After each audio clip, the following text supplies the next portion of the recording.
এবার স্তব্ধ হতে চলছে টলিউডের সব লাইভ ক্যামেরা অ্যাকশন।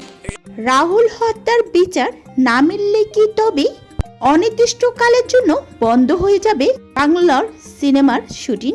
প্রসেনজিৎ থেকে ঋতুপর্ণা কেন এক যোগে রাজপথে নেমে দিলেন চরম আলটিমেটাম? সারি থানায় প্রিয়াঙ্কার মামলার পর কেন এখনো হাত গুটিয়ে বসে আছে পুলিশ? আমরা কি তবে আদৌ নিরাপদ?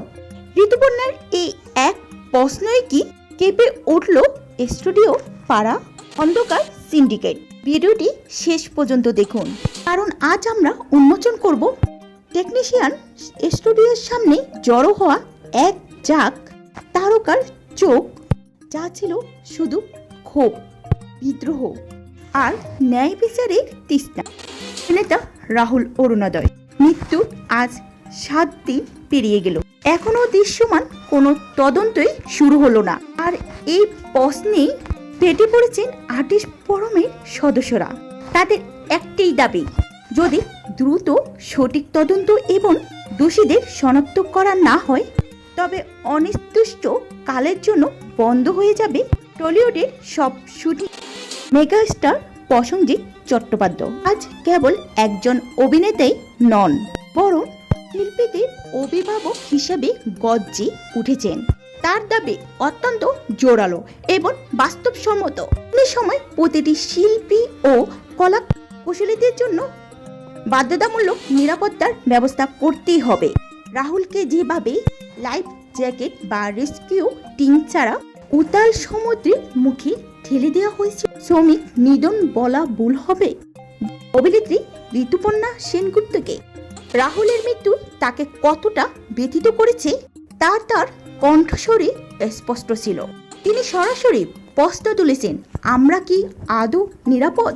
আর এই একটি প্রশ্নে আজ টলিউডের হাজার হাজার টেকনিশিয়ান আর শিল্পীর মনের কথা। রাহুলের মতন এমন একজন অভিনেতাকে যদি শুটিং সেটে মরতে হয়, তবে সাধারণ কলা কুশলীদের নিরাপত্তা কোথায়? ঋতুপর্ণার এই জাস্টিস ফর রাহুল মিশন কি তবে কেবল আবেগের লড়াই, নাকি ইন্ডাস্ট্রির ভেতরে শিকড় গেড়ে বসা অব্যবস্থাপনার বিরুদ্ধে এক দীর্ঘমেয়াদী যুদ্ধ?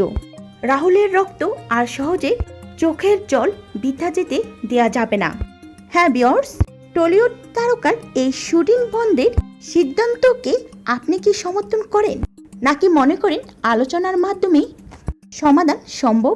আপনার সাহসী মতামত আমাদের কমেন্ট বক্সে জানাতে ভুলবেন না।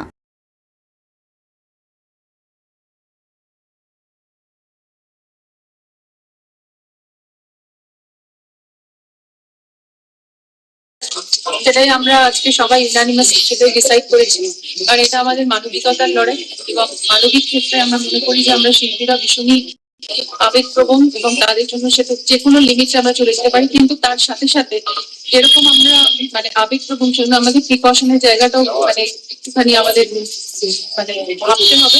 এবং সেই জন্যই আমরা বোধহয় আজকে সবাই ঐক্যবদ্ধ হয়ে সেই জায়গাটায় লড়াই করার জন্য নেমেছি, যেখানে আমাদের জীবনের একটা জীবনের সংগ্রামের জায়গায় আমরা চলে এসেছি, যেখানে আমরা জানতে পারছি যে আমাদের জীবন ইজ অ্যাট স্টেক। আজকে আমাদের রাহুল যেভাবে ছেড়ে চলে গেল সেটা কখনোই কাম্য নয়, এবং আমরা শেষ অব্দি লড়বো, শেষ অব্দি জানতে চাইবো যে কেন রাহুল এভাবে আমাদের ছেড়ে চলে গেল। রাহুল আমাদের কাছে একটা এক্সাম্পল সৃষ্টি করে দিয়ে গেল, আমাদের সবাইকে এক করে দিয়ে গেছে, যেখানে একটা প্রশ্ন তুলে গেছে যে সত্যি কি আমরা সিকিউর না সিকিউর থাকবো। তো সেই জন্য আমরা সবাই ঐক্যবদ্ধ হয়ে এটা আমরা ডিসিশন নিয়েছি, এখানে কোনো ভাগাভাগি নেই। সব ফ্রেটার্নিটি এক জায়গায় চলে এসেছে, আমাদের পুরো ফ্রেটার্নিটি। সেই জন্য সেখানে সবাই আমরা ঐক্যবদ্ধ হয়ে দৌড়বো, দৌড়ে আমরা একটাই ডিসিশন নিয়েছি যে মঙ্গলবার থেকে আমরা কর্মবিরতিতে যাচ্ছি। কর্মবিরতিতে এভাবেই আমরা দেখবো, যতক্ষণ না আমাদের এটার কোনো ডিসিশন হবে ততক্ষণ আমরা